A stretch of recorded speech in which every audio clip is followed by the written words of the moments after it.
Alright, with that said, let's start. I'm gonna switch cameras so that you can see what I'm currently doing with the phone. Alright guys, so the first thing you want to do is to turn off Find My iPhone. So go to settings and disable Find My iPhone. You can click here at the top where it says sign in. As you can see here, I'm not even signed in, so that's perfectly fine. But if in case you are signed in, just make sure Find My iPhone is currently disabled. If you can't find this function, simply type find and you will see Find My iPhone option, just click on it. And then after your phone is completely unlocked, you can turn it back on. Okay, the next step is to get your phone's IMEI number. To do this, simply dial *#06#.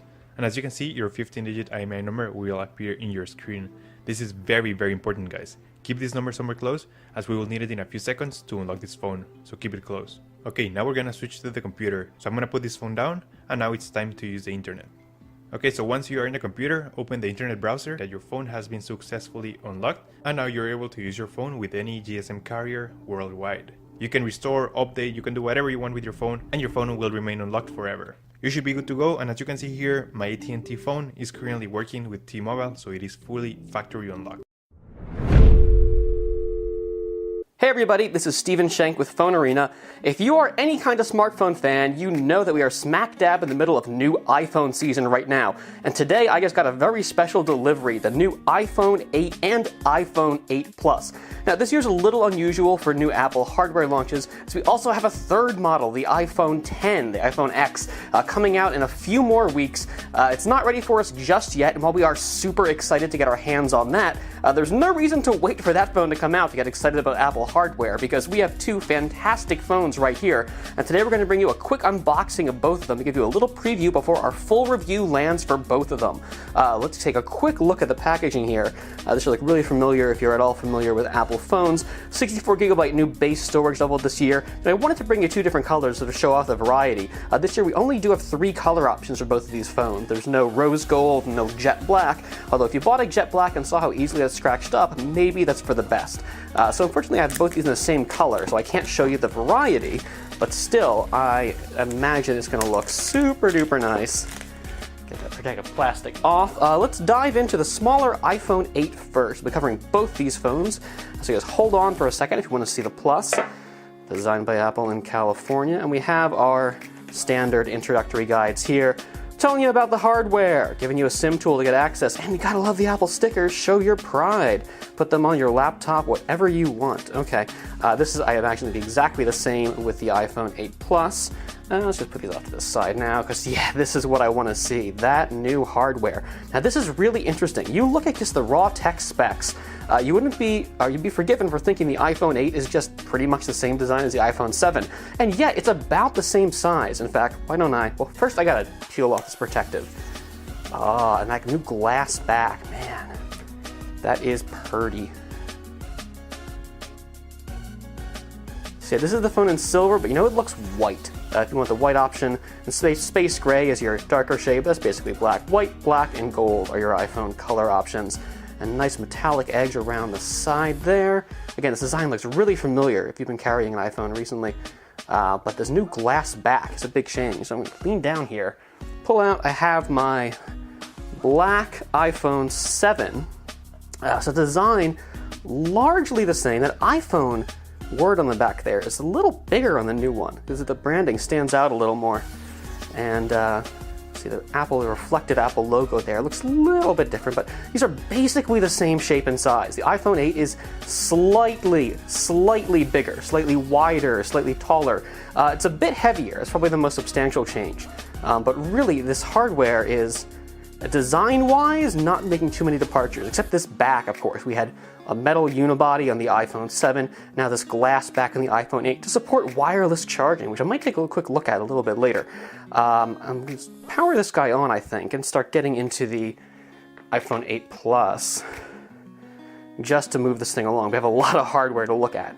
So while that's booting up, let's check out the iPhone 8 Plus.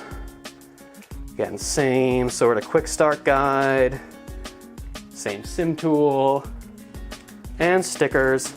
Bigger stickers though, because it's a bigger phone. Makes sense. Peel you off. Yeah, and this is exactly what we should expect, having seen the smaller iPhone 8 a second ago. And then get down get my iPhone 7 Plus here. Again in black, so sorry I don't have the exact color options to match here to show you a real comparison between the two. Little differences, you have the metallic ring around the dual 12 megapixel cameras there. Again, the iPhone logo looking a little bit bigger in the back there, the word, and shiny now. But otherwise, the layout of the phone, pretty much the same. The weight difference is a little more pronounced on the Plus than it is on the regular iPhone 8. But again, if you're comfortable carrying around the last year's model phone, you are not going to have any issues with this new one. So let's power this guy up as well. And actually, I'm going to go into the software of these, both of them arriving with iOS 11, which you probably already started upgrading to. This guy here. Oh man, I made the mistake of putting the phone in this box here. I don't have the little plastic tab anymore, so I'm going to dump everything out just to get to it. But see, the rest of the hardware, very similar here in both these, have our charger. Nothing surprising there. Put you guys in the middle. Have our ear pods, which are now Lightning only. Apple is not moving backwards with this move away from analog headphones, but again, we did not expect the company to.